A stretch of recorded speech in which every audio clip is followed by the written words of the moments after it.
And his tools don't talk, they do. And the handyman means business. You got a closed door, he'll open it permanently. John Galka, a.k.a. Mr. Handyman, here with me now. Mr. Handyman, good to have you. Neil, pleasure. So you can open any door and keep it open? Absolutely. Mr. Handyman can, open any closed doors and, if need be, keep them open permanently. All right. All the solutions we had for opening doors there were like one that I had would knock on the door and say, pizza delivery. We thought that would work. Did not.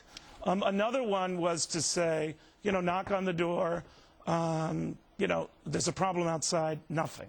So you got a closed door. It appears locked. How do you open it? And certainly if you don't have the key and no one's willing to open it on the other side, then you have to take some other measures to get that door open. So I call you the handyman. I'm saying I can't get in Harry Reid's office. How would you help me? Okay.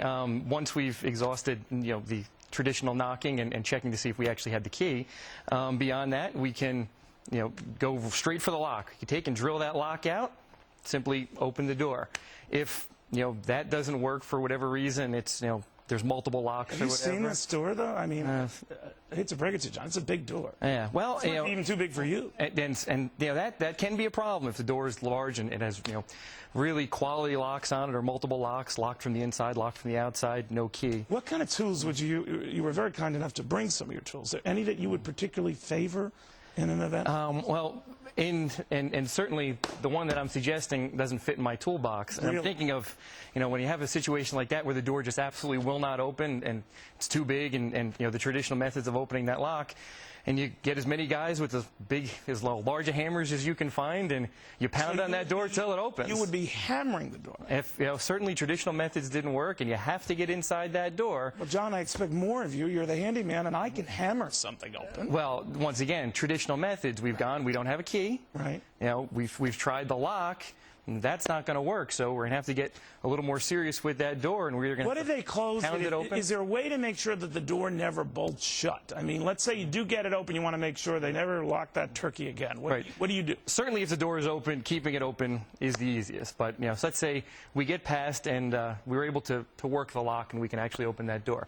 So there's a variety of ways to simply keep the door open. Sure, a lot of very cheap ways. I certainly do have a few that. This is what they call a tool chest, I understand. Yes, this is one of the many Mr. Handyman toolkits.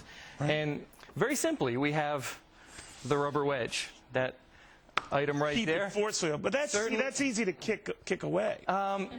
That's true. We have multiple rubber wedges. If someone kicked that one away, we have another one.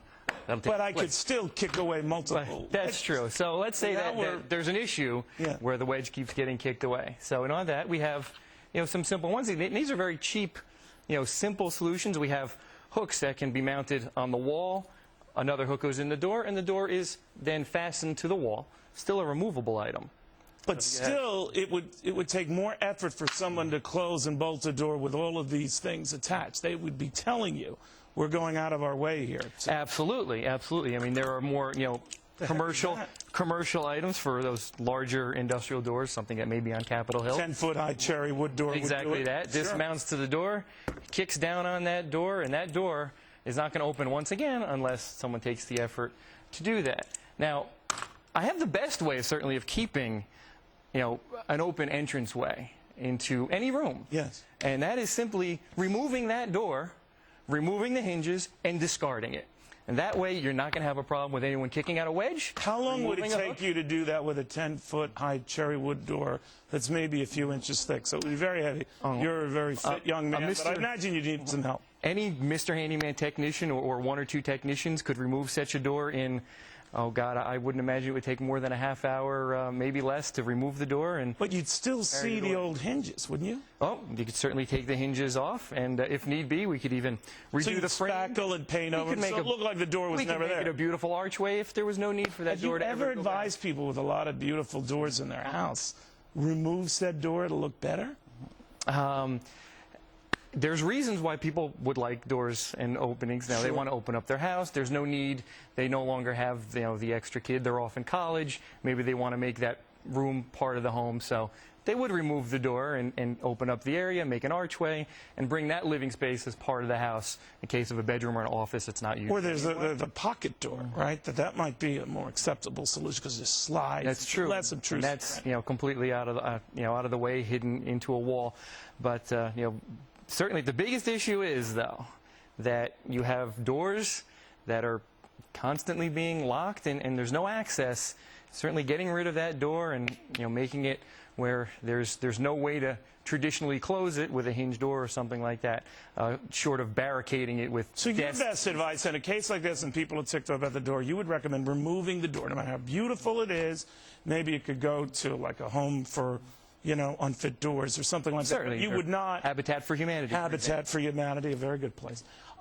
Very interested about John Galt. They might need you in Washington. Well, certainly Mr. Handyman can help them in Washington, or I'm from New Jersey, as I know, Really? as I know you are. A lot of doors in New Jersey. Absolutely. State House, they're all doors. Yeah, there's over 300 locations just in the United States alone. So any place where there's home repair and maintenance or an issue with a door, Mr. Handyman can help. I got to ask you while you're here, is Handy Manny stole some of the thunder from your profession, or at least driven more people? I actually love the show myself. You do? Actually, He's a little guy. He wouldn't be able to handle these big doors. he is a little guy, but he does have those tools that help him as well. Which our tools are a little more passive. Right. We have to physically. They don't use talk, those. in others. No, they don't talk. They don't make many suggestions, so it's really kind of all on us. Right. But that would be a welcome addition to Mr. Handyman for sure. All right. Well, you are the living, walking, breathing, Handy Manny. My handyman, John Galka, he's the guy. Anyone that wants to look into getting the doors open, he's the guy who does it. John, very, very good seeing you. Thank you, Neil. Thank you. And that is, again, a tool kit, I understand. Toolbox, toolkit. Toolbox, kit. They have different names for it, for sure. Were you like this from childhood? Very handy?